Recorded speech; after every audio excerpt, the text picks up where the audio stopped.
ನಮ್ಮ ಆರೋಗ್ಯ ಇಂದು ಒಂದು ದೊಡ್ಡ ಸವಾಲನ್ನು ಎದುರಿಸುತ್ತಿದೆ. ಹಿಂದಿನ ಕಾಲದಲ್ಲಿ ಜನರು 80-90 ವರ್ಷಗಳವರೆಗೆ ಆರೋಗ್ಯವಾಗಿ ಬದುಕುತ್ತಿದ್ದರು. ಆದರೆ ಇಂದು 40, 45, 50, 55 ವರ್ಷ ವಯಸ್ಸಿನಲ್ಲೇ ಹೃದಯಾಘಾತವಾಗುತ್ತಿದೆ. ಆಟೋ ಇಮ್ಯೂನ್ ಕಾಯಿಲೆಗಳು ಇಂದು ಹೆಚ್ಚಾಗುತ್ತಿವೆ. ಇವು ನಮ್ಮ ದೇಹದ ರೋಗನಿರೋಧಕ ಕೋಶಗಳೇ ದೇಹದ ಮೇಲೆ ದಾಳಿ ಮಾಡುವ ರೋಗಗಳಾಗಿವೆ. ರುಮಟಾಯ್ಡ್ ಎಕ್ಸಿಮಾ ಸೋರಿಯಾಸಿಸ್ ಮತ್ತು ಸ್ನಾಯುಗಳ ಶಕ್ತಿ ಕುಂದುವುದು ಇದಕ್ಕೆ ಉದಾಹರಣೆಗಳು. ನಾವು ಕಟ್ಟಡ ಕಾರ್ಮಿಕರನ್ನು ಮತ್ತು ಇತರ ಕಠಿಣ ದೈಹಿಕ ಶ್ರಮ ಮಾಡುವವರನ್ನು ನೋಡುತ್ತೇವೆ. ಅವರು ದಿನವಿಡೀ ಬೆವರು ಹರಿಸಿ ಕೆಲಸ ಮಾಡುತ್ತಾರೆ. ಆದರೆ ಅವರಲ್ಲಿಯೂ ಮಧುಮೇಹ, ಅಧಿಕ ರಕ್ತದೊತ್ತಡ ಮತ್ತು ಯುವ ವಯಸ್ಸಿನಲ್ಲಿ ಹೃದಯಾಘಾತ ಸರ್ವೇಸಾಮಾನ್ಯವಾಗಿದೆ. ಕೆಲಸ ಮಾಡದೇ ಇರುವವರಿಗೆ ಇಂತಹ ರೋಗಗಳು ಬರುತ್ತವೆ ಎಂದು ನಾವು ಭಾವಿಸುತ್ತೇವೆ. ಆದರೆ ಕಠಿಣ ಪರಿಶ್ರಮ ಪಡುವವರಲ್ಲಿಯೂ ಇವು ಕಾಣಿಸಿಕೊಳ್ಳುತ್ತಿವೆ. ಈ ಬದಲಾವಣೆಗೆ ಮುಖ್ಯ ಕಾರಣ ನಮ್ಮ ಆಹಾರ ಪದ್ಧತಿಯಲ್ಲಿನ ಬದಲಾವಣೆ. ಬ್ರೆಡ್, ಬಿಸ್ಕತ್, ಕೇಕ್, ರಸ್ಕ್, ಪಕೋಡವಡೆ, ಮಿಕ್ಸ್ಚರ್, ಸಮೋಸ, ಪರೋಟ, ಪೂರಿ, ದೋಸೆ, ಚಾಟ್ ಐಟಂಗಳಾದ ಪಾನಿಪೂರಿ, ಭೇಲ್ ಪುರಿ, ಛೋಲೆ ಬಟೂರೆ ಇವುಗಳನ್ನು ಗಮನಿಸಿ. ಇವೆಲ್ಲವನ್ನೂ ಹೊರಗಿನ ಅಂಗಡಿಗಳಿಂದ ತಿಂದಾಗ ಅವುಗಳನ್ನು ತಯಾರಿಸಲು ಬಹಳಷ್ಟು ಎಣ್ಣೆಯನ್ನು ಬಳಸಲಾಗುತ್ತದೆ. ಆಲೂಗಡ್ಡೆ ಚಿಪ್ಸ್, ನೂಡಲ್ಸ್, ಪ್ಯಾಕೇಜ್ಡ್ ಪುಳಿಯೋಗರೆ, ಸಂಡಿಗೆ, ಮೆಣಸಿನಕಾಯಿ ಸಾಂಬಾರ್ ಮಿಕ್ಸ್ ಇವೆಲ್ಲವೂ ಸಂಸ್ಕರಿಸಿದ ಆಹಾರಗಳಾಗಿವೆ. ಈ ಆಹಾರಗಳನ್ನು ತಯಾರಿಸಲು ಒಂದು ಸಾಮಾನ್ಯ ಪದಾರ್ಥವನ್ನು ಬಳಸಲಾಗುತ್ತದೆ. ಅದುವೇ ಡಾಲ್ಡಾ ವನಸ್ಪತಿ. ಡಾಲ್ಡಾವನ್ನು ಬಡವರ ತುಪ್ಪ ಎಂದು ಕರೆಯಲಾಗುತ್ತದೆ. ದೊಡ್ಡ ಪ್ರಮಾಣದಲ್ಲಿ ಖರೀದಿಸಿದಾಗ ಡಾಲ್ಡಾ ಅಗ್ಗವಾಗುತ್ತದೆ. 1 ಲೀಟರ್ ಡಾಲ್ಡಾ 150 ರೂಪಾಯಿಗಳಾದರೆ 1 ಲೀಟರ್ ತುಪ್ಪಕ್ಕೆ 600 ರೂಪಾಯಿಗಳು.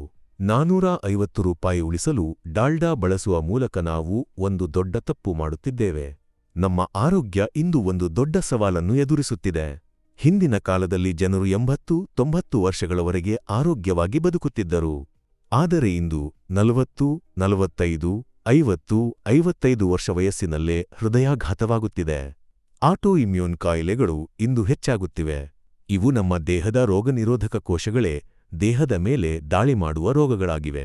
ರುಮಟಾಯ್ಡ್ ಎಕ್ಸಿಮಾ ಸೋರಿಯಾಸಿಸ್ ಮತ್ತು ಸ್ನಾಯುಗಳ ಶಕ್ತಿ ಕುಂದುವುದು ಇದಕ್ಕೆ ಉದಾಹರಣೆಗಳು. ನಾವು ಕಟ್ಟಡ ಕಾರ್ಮಿಕರನ್ನು ಮತ್ತು ಇತರ ಕಠಿಣ ದೈಹಿಕ ಶ್ರಮ ಮಾಡುವವರನ್ನು ನೋಡುತ್ತೇವೆ. ಅವರು ದಿನವಿಡೀ ಬೆವರು ಹರಿಸಿ ಕೆಲಸ ಮಾಡುತ್ತಾರೆ.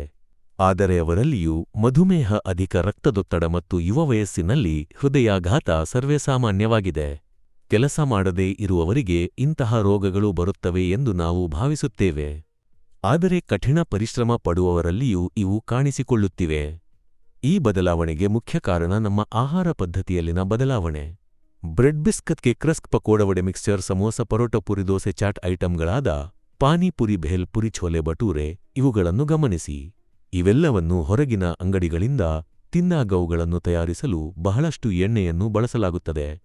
ಆಲೂಗಡ್ಡೆ ಚಿಪ್ಸ್, ನೂಡಲ್ಸ್, ಪ್ಯಾಕೇಜ್ಡ್ ಪುಳಿಯೋಗರೆ, ಸಂಡಿಗೆ, ಮೆಣಸಿನಕಾಯಿ ಸಾಂಬಾರ್ ಮಿಕ್ಸ್ ಇವೆಲ್ಲವೂ ಸಂಸ್ಕರಿಸಿದ ಆಹಾರಗಳಾಗಿವೆ. ಈ ಆಹಾರಗಳನ್ನು ತಯಾರಿಸಲು ಒಂದು ಸಾಮಾನ್ಯ ಪದಾರ್ಥವನ್ನು ಬಳಸಲಾಗುತ್ತದೆ. ಅದುವೇ ಡಾಲ್ಡಾ ವನಸ್ಪತಿ. ಡಾಲ್ಡಾವನ್ನು ಬಡವರ ತುಪ್ಪ ಎಂದು ಕರೆಯಲಾಗುತ್ತದೆ. ದೊಡ್ಡ ಪ್ರಮಾಣದಲ್ಲಿ ಖರೀದಿಸಿದಾಗ ಡಾಲ್ಡಾ ಅಗ್ಗವಾಗುತ್ತದೆ. 1 ಲೀಟರ್ ಡಾಲ್ಡಾ 150 ರೂಪಾಯಿಗಳಾದರೆ 1 ಲೀಟರ್ ತುಪ್ಪಕ್ಕೆ 600 ರೂಪಾಯಿಗಳು. 450 ರೂಪಾಯಿ ಉಳಿಸಲು ಡಾಲ್ಡಾ ಬಳಸುವ ಮೂಲಕ ನಾವು ಒಂದು ದೊಡ್ಡ ತಪ್ಪು ಮಾಡುತ್ತಿದ್ದೇವೆ. ಈ ವಿಡಿಯೋದಲ್ಲಿ ಹೇಳಲಾದ ವಿಷಯಗಳು ಶೈಕ್ಷಣಿಕ ಜ್ಞಾನಕ್ಕಾಗಿ ಮಾತ್ರ. ಆರೋಗ್ಯ ಸಮಸ್ಯೆಗಳಿಗೆ ಯಾವಾಗಲೂ ಒಬ್ಬ ಅರ್ಹ ವೈದ್ಯರನ್ನು ಸಂಪರ್ಕಿಸಬೇಕು. ನಿಮಗೆ ಈ ವಿಷಯ ಇಷ್ಟವಾದರೆ ಇತರರಿಗೂ ಈ ವಿಡಿಯೋವನ್ನು ಹಂಚಿಕೊಳ್ಳಿ.